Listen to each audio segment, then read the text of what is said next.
አንዳንድ ልጆች ነገሮችን ለመሞከር የማይፈሩ የፈጠራ ሰዎች፣ አዲስ ነገር ለመጀመር የሚያስደስታቸው ይሆናሉ።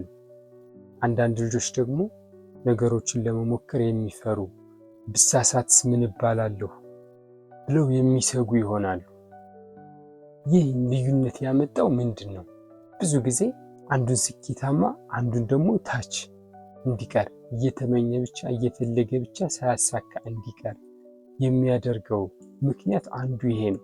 ያመነበትን ነገር የመሞከርና ያለመሞከር ጉዳይ በህይወታችን ላይ እጅግ በጣም ትልቅ ለውጥ የሚያመጣ ነገር ነው። አንዱ የሚፈልገውን ሲያሳካ፣ አንዱ ደግሞ የሚፈልገውን በምኞት ብቻ ሲቀር፣ ምንም ሳያሳካ ሲቀር ይታያል። የዚህ አንደኛው ምክንያት ነገሩን ለመሞከር የመድፈርና ያለመድፈር ጉዳይ ነው። ታዲያ ይህ በምንድን ነው የሚመጣው? አንዱ በምን ደፋር ሆነ፣ አንዱ ደግሞ በምን ምክንያት ፈሪ ሆነ? ከተፈጥሮ የተሰጣቸው ነው ልንልም አንችል። ነገር ግን የዚህ ምክንያት ከአስተዳደግ ጀምሮ የመጣ ሊሆን ይችላል። ስለዚህ ዛሬ የምናየው ልጆች፣ ህፃናት አንደኛ እኛ የምንበትን ነገር እንዴት ደፍረን ማድረግ እንደምንችል፣ በተለይ ደግሞ ህፃናት ላይ ጠንካራ እንዲሆኑ እንዴት ለመውደቅ ለመሳሳት አንድ ነገር ለመሞከር የማይፈሩ እና ደፋሮች እንዲሆኑ የምናደርግበትን መንገድ ወይም ዘዴ እናያለን። ከስኬታማ ልጆች ቀመር ውስጥ አንዱና ትልቁን በስነ ልቦናው ዘ ሴኩር አታችመንት ቤዝ ወይም ደግሞ የጽኑ መሰረት የመርከብ መልህቅ ህግ ይባላል። ይህን ህግ በመጠቀም ልጆቻችን ወይም ታናናሾቻችን እንዴት ደፋር ያመኑበትን የሚያደርጉ የፈጠራ ሰዎች፣ ሰው ምን ይለኛል ብለው ፈርተው ካመኑበት ነገር ወደኋላ ሳይሉ በደንብ የሚሰሩና በደንብ የሚተገብሩ ዓላማቸውን የሚያሳኩ አይበገሬ እንዴት እንደሚሆኑ፣ እንዴት ማድረግ እንደምንችል፣ እንዴት የሚፈልጉትን እንዲያሳኩ ልንረዳቸው እንደምንችል በደንብ እናያለን። ባይዘው ይህ ያለው ልጅ ይህ ያለው ሰው በጣም እድለኛ ነው። ብዙዎቹ የፈጠራ ሰዎች ብናያቸው ለዓለም እፎይታን የሰጡ ከዛ አልፈው ለትውልድ የሚተርፍ ነገር ማበርከት የቻሉ እብድ ተብለው ወይም ደግሞ እብድ ማለት የተለየ ሀሳብ ያ ሰው ሲያስበው የሚገባው ለሌላው ግን ለማስረዳት የማይመች ሀሳብ ሰው ሲያጣጥለውና ሲያንቋሽሸው እሱ ግን ባመነበት ጸንቶ የቀጠሉ ሰዎች እነዚህ ሰዎች ናቸው ስኬታማ መሆንም የሚችሉት የሆኑትን። ብዙዎቹ ሰክሰስፉል ፐርሰን ብናያቸው የአመለካከት አላቸው። ምንም አይፈሩ፣ ምንም ወደኋላ ካመኑበት አመኑበት። ይህ ደግሞ ዓለማችን እዚህ ደረጃ ላይ ያደረሳት ይህ ባህሪ ያላቸው፣ ይህ ጸባይ፣ ይህ ካራክተር ያላቸው ጥቂት ሰዎች ናቸው። አስባችሁታ ብዙ ሰው ደግሞ ሁላችንም በሚባል ደረጃ ይህ ጸባይ፣ ይህ ካራክተር፣ ይህ ድፍረት ቢኖረን ዓለም እንዴት ልትቀየር እንደምትችል። ብዙዎቻችን ላይ ምርጥ ነገር አለ ውስጣችን ላይ በጣም ምርጥ ሀሳብ፣ ለየት ያለ ሀሳብ እናስባለን። ነገር ግን ለሰዎች ለማስረዳት ስለማይመች ወይም ደግሞ ሰዎች ገና ስንነግራቸው ይሄ ምንድነው አብድሃን እንዴ ስለሚሉን ሳንተገብረው የምንቀረው ብዙ ወርቅ የሆነ ሀሳብ አለ። ይሄን እንዴት መተግበር እንደምንችል ልጆችም ህፃናትም እንዴት ከልጅነታቸው ተለማምደውት ማደግ እንዲችሉ ማድረግ እንደምንችል ዛሬ እናያለን። እስከ መጨረሻው አብራችሁን ቆዩ። እኔ የማዘጋጅላችሁ ሙልጌታ ጌጡ እባላለሁ። ማይንድ ሴት ኤንድ ሰክሰስ ስትራቴጂ ላይ እሰራለሁ። ሁሌም ራሳችሁን ማሳደግ፣ ራሳችሁ ላይ መስራት፣ ጥሩ አስተሳሰብን መገንባት፣ ማንነታችሁን ከፍ ማድረግ፣ የራሳችሁን ዋጋ መጨመር የሚያስደስታችሁ ይህ ቤታችሁ ነው። ላይክ እና ሰብስክራይብ እያደረጋችሁ አብራችሁን ቆዩ። በአንድ ምሳሌ እንጀምር። ወታደሮች በረሃ ላይ እየሄዱ ነው። እዛ መንገድ ላይ የሆነ የሚያልፉበት ድልድይ ተሰበረባቸው። እዛ ማለፍ የሚችሉት አንደኛው አማራጫቸው ገመድ ተዘርግቶ በታችና በላይ አንድ የእግራቸው መረማመጃ፣ ሁለት ደግሞ በእጃቸው የሚይዙት ገመድ ይዘረጋል። በዛ እየተረማመዱ ያልፋሉ። እግራቸው ታት ቢላቸው እጃቸው ምናልባት ሰውነታቸውን ተቆጣጥረው ላይቆሙ ይችላሉ። ስለዚህ አንድ ነገር ማድረግ አለባቸው። ወገባቸው ላይ በትልቅ ገመድ ይታሰራል። ምናልባት ቢወድቁ እንኳን ገመዱ እንዲይዛቸው፣ ከዛ ህይወታቸውን ማትረፍ ይችላሉ። እንደዚህ አድርገው እየሄዱ ወገባቸው ላይ ያለው ገመድ ቢፈታ ወይም ቢበጠስ እነዚህ ሰዎች ይደነግጣሉ። ምክንያቱም መተማመኛቸው ተበጠሰ። አንሸራቶኝ የሆነ ነገር ቢደርስብኝ እንኳን ይይዘኛል የሚሉት ገመድ የላቸው። ስለዚህ በጣም ይፈራሉ። ግዴታ ያ ገመድ መኖር አለበት። ልጆች ላይ እናምጣው። ህፃናቶች ለዚህ ዓለም አዲስ ናቸው። ነገሮችን በመሞከር በመጠየቅ ነው የሚማሩት። በመሳሳት በመውደቅ በመነሳት ነው የሚማሩት።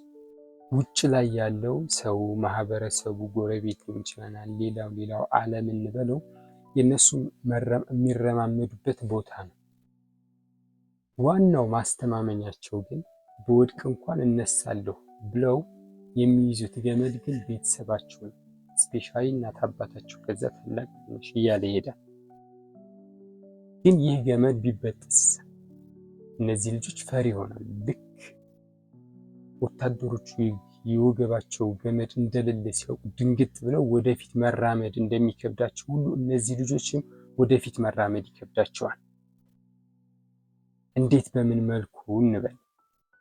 ለምሳሌ ልጆች ውጭ ላይ የሆነ ነገር ይሞክራሉ እንበል። ህፃናት ሳሉ ጨዋታ ሊሆን ይችላል። ከፍ እያሉ ሲመጡ በስራ በአንዳንድ ነገር በትምህርት ሊሆን ይችላል። ይሞክሩና ይሳሳታሉ። መሳሳት አይቀርም። ከዛ ስትሳሳት ሌላው ሰው ሊስቅ ይችላል። ሌላው ሰው የሆነ ነገር ሊል ይችላል። ከዛ ቤት ስንገባ ምን እባላለሁ ብሎ የሚጨነቅ ከሆነ ገመዱ ተበጥሶበታል ማለት ነው። በጭራሽ መጨነቅ የለበት። በጭራሽ ማሰብ የለበት። ምን መሆን አለበት? የቤተሰብ እና የወላጅ ዋነኛው ኃላፊነት ይህ ልጅ ተሳስቶ ሲመጣ የሆነ ነገር ሲወድቅ ሲሞክር ሲል ልጁን ውድቀት የመጣበት ለትምህርት እንደሆነ እንደሚያስተምረው እሱን እንደሚያጠነክረው እንጂ ልጁ የተሳሳተ እንዳልሆነ ማስረዳት አለበት። ወይም ደግሞ ልጁ ሌላው ምንም ቢል ሌላው እኔ ጋር እንኳን ቢከፋ ዋኖቹ የኔ ቤተሰቦች እኔ ጠቃሚ እንደሆንኩ ያውቃሉ፣ እኔን ይረዱኛል፣ ከጎኔ ናቸው፣ ያግዙኛል ብሎ ማሰብ መቻል አለበት። ይህን ማሰብ የማይችል ከሆነ በተሳሳተ ቁጥር በወደቀ ቁጥር ምን እባላለሁ ከቤት ብሎ የሚሰጋ ከሆነ ገመዱ ተቆርጦበታል። ፈሪ የሆነ ነው የሚሄደው። ምክንያቱም ገና ለገና ምን እባላለሁ ምን ይሉኛል እያለ ነው የሚያስብ። ስለዚህ የወላጅ ሚና ምን መሆን አለበት? እዚህ ላይ ልጅ ሞክሮና ተሳስቶ ወይም ውድቀት ገጥሞት ሲመጣ የወላጅ ሚና እሱን ማበረታታት፣ መጀመሪያ መሳሳት እንደማይቀር ለትምህርት እንደሆነ ጥረቱን ማድነቅ፣ እዛ ከስተቱ የሚያስተምርበትን መንገድ ወይም ከስተቱ የምታስተምሩበትን መንገድ መቀጠል ይቻላል። ምክር ሊሆን ይችላል፣ ትምህርት መስጠት ሊሆን ይችላል። ይህ ልጁን ጠንካራ ያደርገዋል። ከዛ በኋላ የማይፈራ ነው የሚሆነው። እንደዚህ አይነት ወላጅ ያለው ልጅ አይፈራም። በቃ መሳሳት መውደቅ ምንም እንደማያስፈራ እንዳውም የበለጠ ትምህርት እንደሚያገኝበት እንደሚማርበት እየገባው ይመጣል።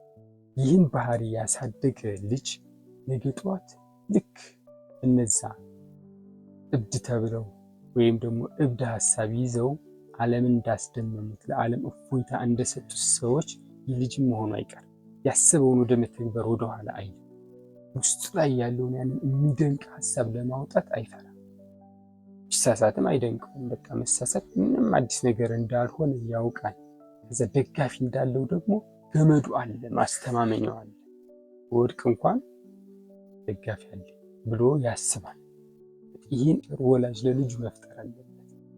ይህን እያደረገ ስንመጣ ልጆች እየተቀየሩ፣ ልጆች ሲቀየሩ ደግሞ ትውልድ እየተቀየረ ይሄዳል። ይህን ጸባይ፣ ይህን ካራክተር የያዘ ልጅ በቃ የታወቀ እናንተ ልጃችሁ የምትፈልጉበት ደረጃ ላይ እንደሚደርስ በቃ። ምክንያቱም ለመሞከር የማይፈራ ሰው ተገብራን ማለት ነው። ተግባር ያለው ሰው ደግሞ ውጤታማ ይሆናል። እንደውም አንደኛው ሰው ምንድን ነው ያለው? ስኬት ከተግባር ጋር የተያያዘ ይመስላል ይላል። ለመተግበር የማይፈራ፣ ለመተግበር የሚደፍር፣ ለመተግበር ወደኋላ የማይል ሰው ስኬት ለሱ ቅርብ ነው። ስለዚህ ልጆቻችን ስኬታማ ውጤታማ እንዲሆኑ ይህን ዘ ሴኩር አታችመንት ቤዝ ወይም ደግሞ ማረፊያ ወደባቸውን ሰላም ጽኑ ማድረግ አለብን።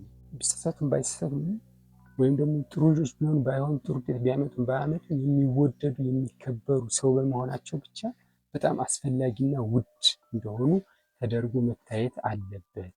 ይህን እያደረገ ስንመጣ የምንፈልገውን ውጤት ይዘን እንመጣለን።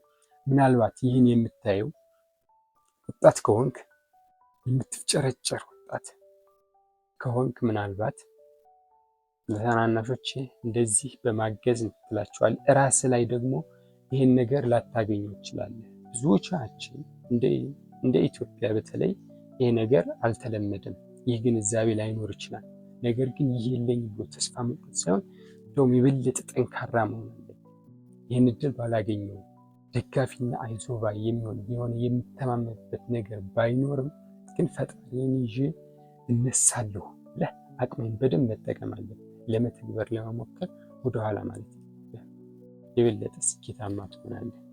ይህን ያመጣ ለምንድን ነው?